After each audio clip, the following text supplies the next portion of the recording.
Vivre une belle journée dans les montagnes, quand le soleil descend à l'horizon.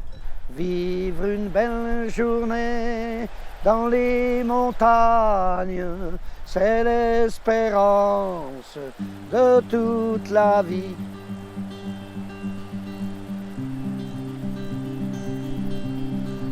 Je m'appelle Gaston, J-A-Y. Je suis né en 41. On est à peu près en forme, on se maintient. Moi, j'ai encore connu l'ancienne vie où on couchait tous à l'écurie à côté des vaches. On déjeunait tous ensemble le soir.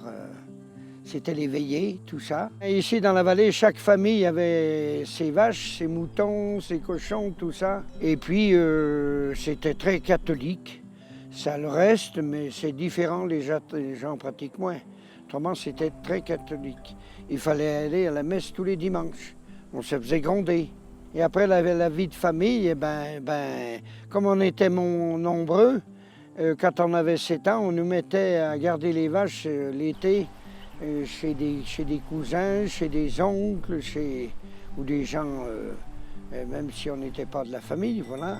On nous nourrissait, puis voilà, on allait en champ aux vaches. Puis il y avait le maquignonnage. Ça existe encore un peu dans certains départements en France. C'est quelqu'un qui achète et qui revend les vaches ou des chevaux. Voilà, ça on appelle ça un maquignon. Donc mon père, il l'a fait un peu tard, mais il avait quand même 10 enfants, 5 filles, 5 garçons. Et à ce moment-là, ça marchait très bien, le maquignonnage. Donc on était déjà une famille où on avait un peu plus d'argent que les autres. On mangeait déjà très bien. J'allais à l'école. Après l'école, justement, quand ça arrivait le début mai, le 10 mai, on nous sortait de l'école pour aller garder les moutons ou les vaches. Voilà, ça c'est pas une blague. On jouait avec peu de choses. À Noël, c'était une orange et des papillotes, voilà. Et on était contents. Avant, des sorties, il n'y en avait pas. On n'avait pas de voiture. Voilà, donc on vivait quand même ici, dans la vallée. Donc après, quand on a pris de l'âge, on fréquentait, il fallait bien s'amuser comme tout le monde. Donc on fréquentait les bals. Et puis, on faisait des connaissances, ainsi de suite, voilà.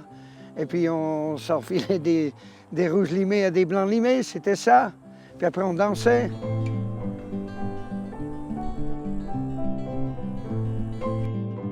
Moi j'ai connu les Menuires avec rien. Val Thorens, c'est pareil. Les Menuires, donc la station a démarré les années 63-64. Et cette année-là, pas de neige. Il n'y avait pas de canon, rien. Il a neigé 1 mètre de neige au fin mars, vers le 15 mars. Et donc ils ont damé, ça n'a pas bien tenu, ça a fondu assez vite. Et après, ça a pris son rythme normal.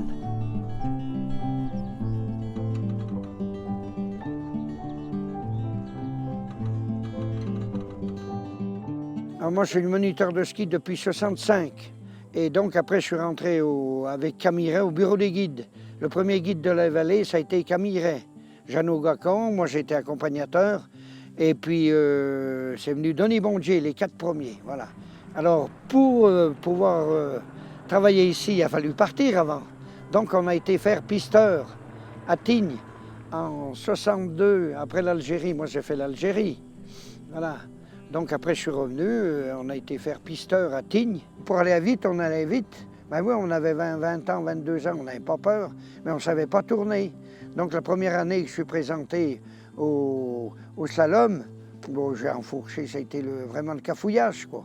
Et puis l'année suivante, il n'y a pas eu de problème, on s'est entraîné, et puis on a eu le premier diplôme capacitaire, puis après ça suit.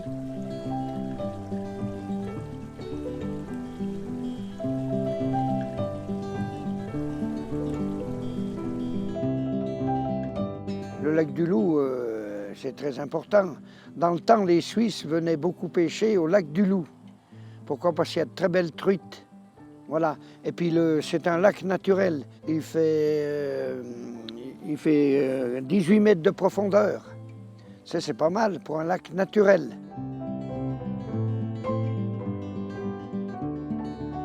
Il faut se reposer de temps en temps, quoi. Et pour l'instant, on s'accroche, je m'accroche. L'hiver, j'ai des clients depuis 26 ans. Je suis un peu fou d'être avec moi, mais bon. S'il y a 26 ans qu'ils y sont, qui viennent avec moi, c'est que ça va, c'est qu'ils se plaisent bien avec moi. Hein, s'ils se plaisent bien avec vous, eh ils sont heureux, évidemment, c'est le but. C'est le but recherché, de se faire plaisir. Et puis c'est comme la publicité, la montagne, ça vous gagne. On a les racines ici. Moi, j'aime bien partir me balader, mais au bout de 15 jours, il faut revenir. Voilà. Ça, c'est le style savoyard. Le chant tyrolien, j'ai appris avec un moniteur guide qui s'appelait Filleul, Raymond Filleul. Ça n'allait pas si bien que ça, je braillais un peu. Et après, je suis rentré à la chorale. Donc, à la chorale, j'ai appris à chanter.